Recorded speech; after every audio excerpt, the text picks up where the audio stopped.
Hi, Portland Fire and Rescue. I'm Jessica Cohen, your wellness coordinator. Today I have Travis Chipman and Tom Tattam from Station 14 with me to tell us a little bit about their wellness journey. So thank you, Travis and Tom, for being here with me today. Just for those who don't know you, Travis, I'll have you start. Tell us a little bit about yourself. My name's Travis Chipman. I'm a firefighter at Station 14, and I have been here for quite a while. Yeah, and then some may know you from the union. Yep, and I did 9 years as Secretary Treasurer, so spent a lot of time in there. Yes, a lot of time in the union hall. So. Awesome. And Tom? Tom Tattam, A-Shift paramedic. I've been in the Bureau since 2011 and at 14 since 2016. And I reached out to both of you just because I've heard a little bit about some changes that you've made to your health and wellness. And I know, like Tom, you had even connected with me about watching our recent wellness shows and how that had helped you. So that's what we're here to hear today, is hear your story. So Travis, I'll have you start with what changes have you seen lately? A lot of changes. Well, one of the reasons why I did leave my position at the union, I just felt that like physically and mentally I was really out of balance. And I felt that I would say in trouble physically and was not in a good, healthy place. So I kind of started out getting that calcium CT scan. My score was 822, and if you read the scale or the metrics, at 700 they say heart attack is imminent. So I knew that I had to get some research done, and I had to go to work right away to change my lifestyle. So. And then what changes did you make? It kind of spiraled, from meeting with Dr. Bradley Pitek at OHSU to, recognizing the 7 risk factors for cardiac issues. But most of them I had already been doing, right? Or some of them I have never done. Like, I'm not a smoker. I have 1 or 2 alcoholic beverages a year. And so some of those things I was already doing, but I was still in a bad place physically. So I met with a functional RN, hormone therapist, and I went through a DNA genetic test, a full panel, DNA panel. And then currently I get my blood work done approximately every 2 months, and we make micro changes to possibly some supplements and stuff. And if you can share with us what wellness clinic we're going to and who are you seeing? I'm seeing Brittany Kozak. She's out of Vancouver, and it's a quantum healing center. And I think for me, having the understanding that we're all made up differently. And if one thing that works for Tom doesn't work for me because my genetic makeup is different, my puzzle that I get to start with is completely different. And I think we have to recognize and find out what our puzzle is, so then we can take ourselves down that important path. A great example is when she was reading my DNA genetic results, she said, "Holy cow, Travis, you don't have a gene that produces vitamin K. Vitamin K is something that's very important, and everybody should have a gene that produces it." And the way that she was surprised, I obviously thought it was a big deal. So I said, "Well, what does vitamin K do?" And she said, "Well, one of its primary functions, it breaks down calcium plaque. And if I have a calcium score of 822 and I have no genetic ability to have vitamin K made in my own body, then there's some issues I need to get right on top of it." And there's a ton of examples throughout that panel that I've come to learn and make adjustments. And I think metabolic health is the key to our success in this job and having full health.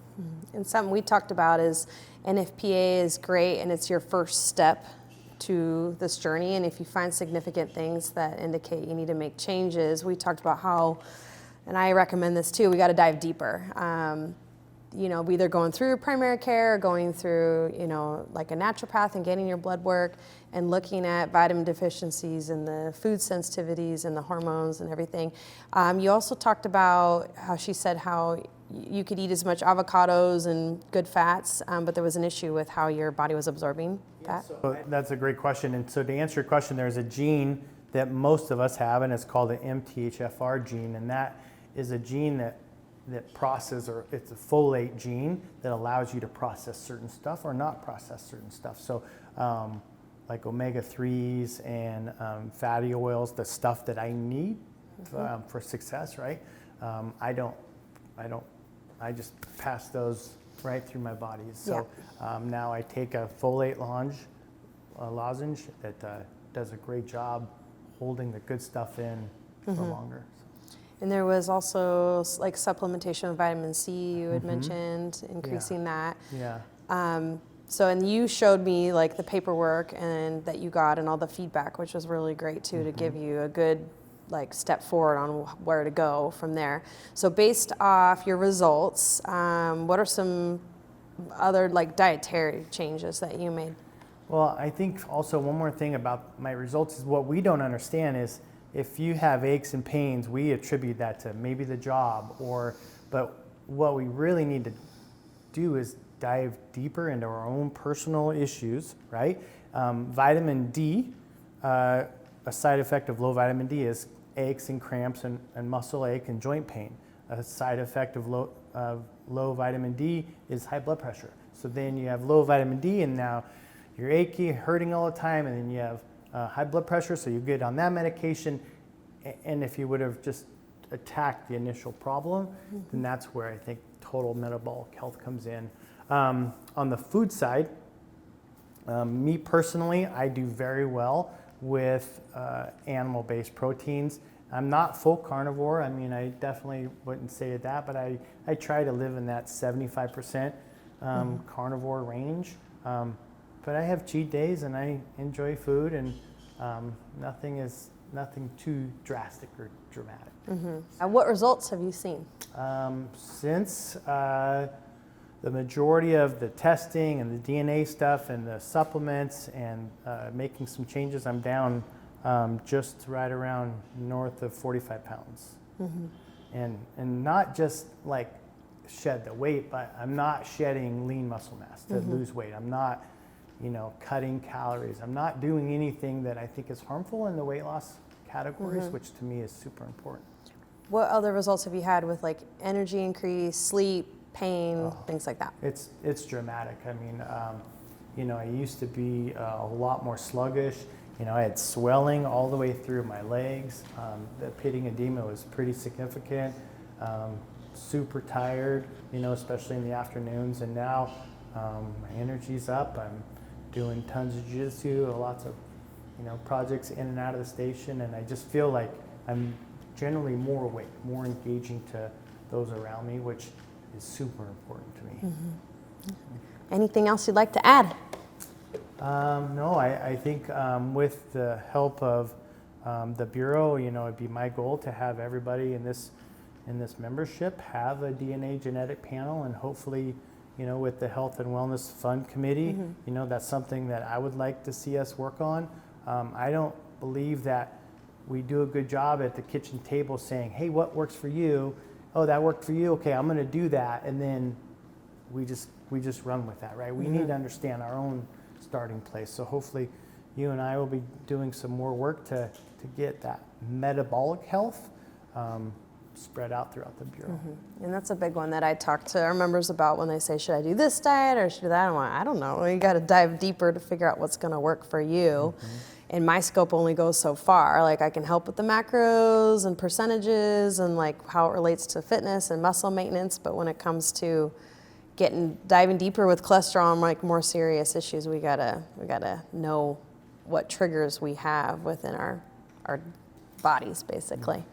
Okay, Tom, I'm going to move on to you. And you had connected with me about 2 specific wellness videos that had helped you. So talk a little bit about those and then how that led you to your journey. Okay, yeah, so the 2 videos that you had done in the past that were important for me were the video with Mongo from about 3 years ago about cutting back or quitting drinking, and then the one with Jake Brown about cholesterol and kind of plant-based eating. So the one about Mongo really struck a chord with me. It's something I had kind of been thinking about doing for a while. I'm 47, I've been drinking recreationally for 30 years. Not really like excessively, but some people can have one and stop, and I was somebody that if I had one, I was gonna have 3, and if it was a Saturday night, that 3 turns to 6, and before you know it, we have 20 days off a month. And if you're drinking like I was 20 days off and then you're at work for 10, that's not a good, real good, healthy ratio. And so I saw the video with Mongo, and then like a month later, he worked here at 14s on a call shift, which doesn't happen very often that a ones guy comes here. And we spent the day at the kitchen table talking and just like, well, you know, I heard his story, and if he can do it, I can do it, right? So it's like, well, I'm gonna stop drinking for a week. 1 week turned into 2 weeks, 2 weeks turned into a month, and now I'm on 2.5 years of not having to drink. And for me, I get better sleep. I feel like I have more energy when I come to work. I have more energy, and I'm more present at home with my family. And I had a hard time wrapping my head around, okay, we're doing all this stuff at work that's, you know, anti-cancer or cancer reduction, right? We're getting turnouts, we're getting extractors, we're getting just better at being aware of cancer reduction. And then I'm gonna go home 20 days a month and do something that has harmful effects. Like, that didn't make a lot of sense to me from a wellness perspective. And so it took me a while to come to that conclusion, and definitely made a lot of mistakes along the way. But having not drank for 2 years, 2.5 years, like, I feel just a lot healthier. So how did that affect you socially? It's definitely tough, especially the first like month or two.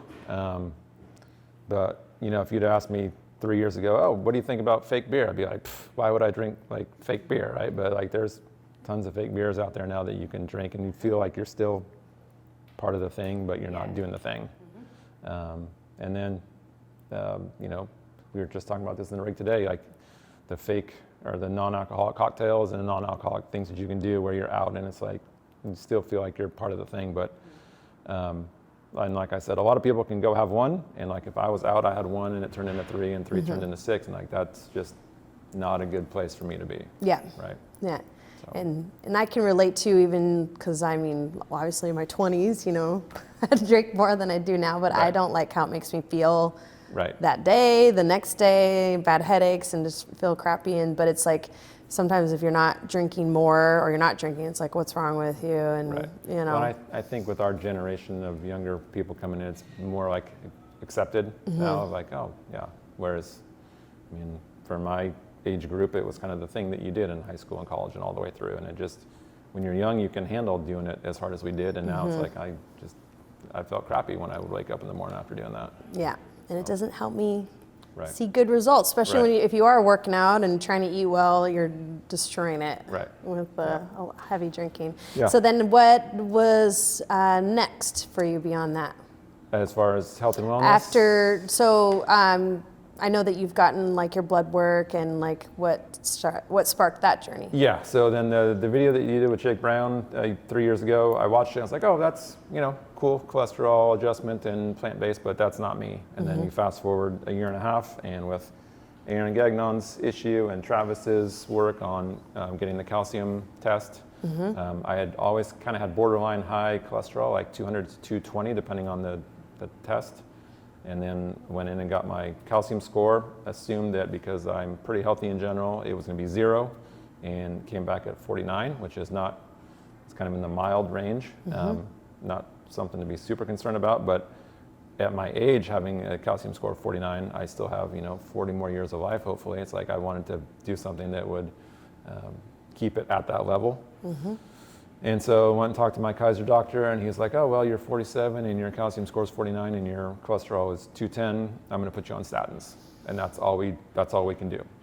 And I said, well, I don't really, I don't wanna do that. And so let me go do a plant-based thing. And so cut back on meat proteins and go plant-based. And he said, well, that won't change it. Your diet only changes so much. You're kind of, it's just a genetic thing whether you have high cholesterol or not, and the only way to control that is statins. And so I said, well, I don't buy that necessarily. And so in January, I went plant-based, other than salmon once a week, you know, a handful of graham turkey plate tacos here and there. So not like super strict capital V vegan, but just like I'm gonna take in more whole foods, plants, and I'm gonna do salmon and turkey or chicken, you know, maybe once a week. And so I've been on that for 3 months now, and just got blood work back, and my overall cholesterol went from 210 down to 132, and LDL went from 150 to 81, and those are kind of like the markers of LDL, especially like dropping that below 100 is a big thing. And getting my total cholesterol below 132 or below 150 was kind of what I was going for, and at 132 it's better than it's ever been. That's awesome. So, Any results that you've seen just with other than that, with the dietary changes? just feeling cleaner and healthier. I was never a big junk food person, but I was definitely a sweet tooth with like cookies and cakes and donuts. And I think a big part of my score being what it was the saturated fats from those things. And when I was younger, it was always like, well, you're going to burn it off. So you can, if you're out working in the yard or cutting firewood, you can have half a dozen donuts and you're going to burn it off. It's like, well, maybe you burn off the carbs, but I don't know that I burned off the saturated fats. And I think that may be part of one of the reasons why my score was what it was. So cutting back on all that stuff, and especially at the firehouse, it's like someone gets a call shift, they get cookies or ice cream. It's like, I'm a sucker for all that stuff. And so that's been hard to Most of us are. And it's kind of the same thing with alcohol. It's like, I can't have one cookie. If I have one cookie, I'm going to have a dozen. And they're there all day, or they're there for 48 hours, and you just keep eating them. And so I'm somebody that has to go cold turkey. Because I can't just do one. And that's where everyone is so different. And that's something people ask me about. Oh, should I have a cheat day or a cheat meal? And I'm like, it really depends on what type of person you are. Like, can you have, a 3 or 4 Oreo cookies? Or if you do have some, are you going to eat the whole, the whole bag? Or are you going to be able to control it? Or will your cheat meal turn into a day? Will that day turn into a weekend and then you spiral out of control? So it's kind of figuring out your... And Mongo talked about that in his video. He's like, willpower is hard. Same thing for me. Willpower is hard. I'll go cold turkey and it'll be all right. But if I try to, I'll just have one cookie today. Well, that turns into 12 pretty quick. Yeah, and it's kind of understanding that. What have you both seen at station, changes at the station, even from your guys' changes, and I know some other members have made changes too.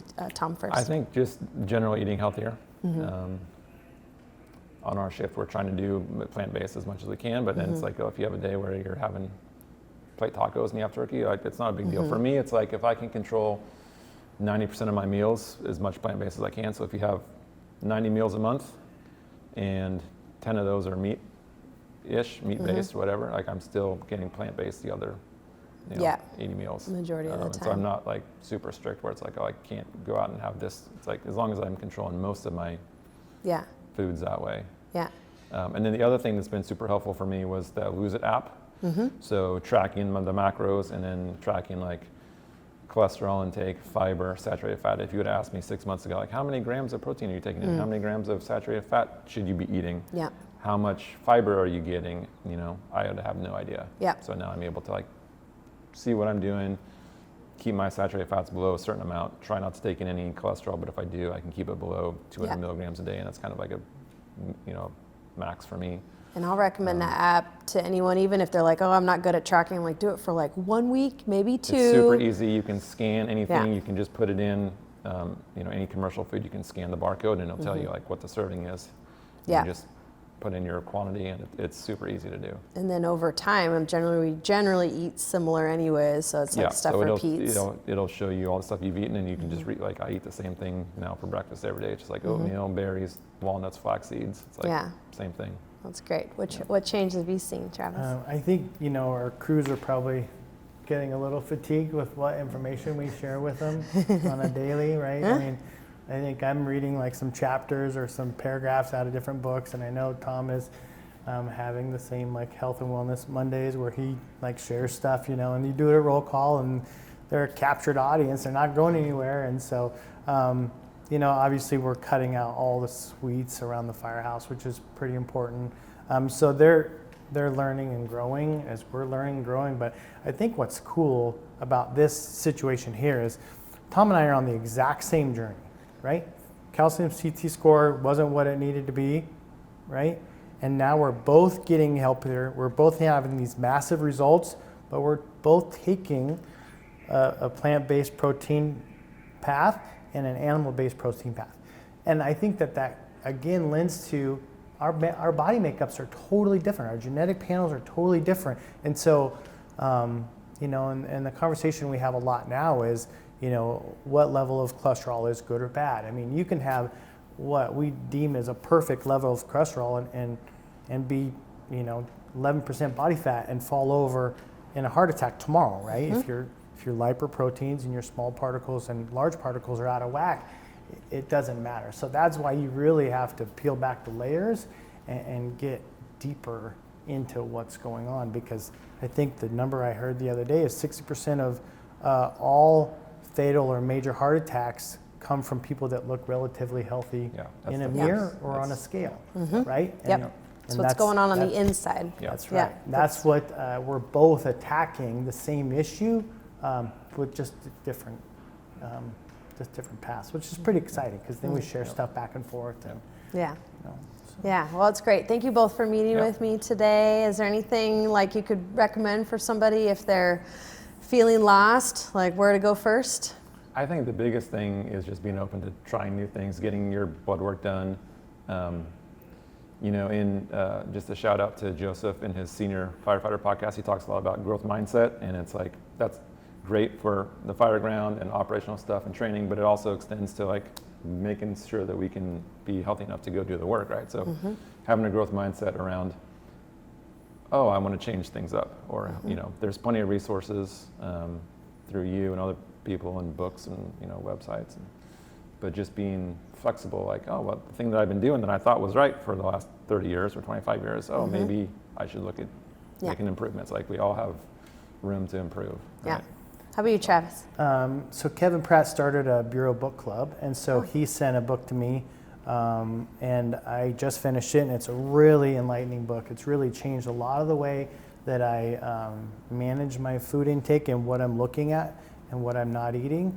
So I just finished it, so if there's anybody that would commit to reading it, I listen to it on audio because it takes me a while to read stuff, but it was a really, really good book. So if you're interested in it, I'll send me your name or send me a text, and I will send it to you in the Bureau Book Club deal, and then you can pass it on when you're done. So it was awesome. It was a very, very good book. Yeah. Okay, great. Well, thank you both for meeting with me. Thank you. Thank you. Thank you, Portland Fire, and we'll see you next time.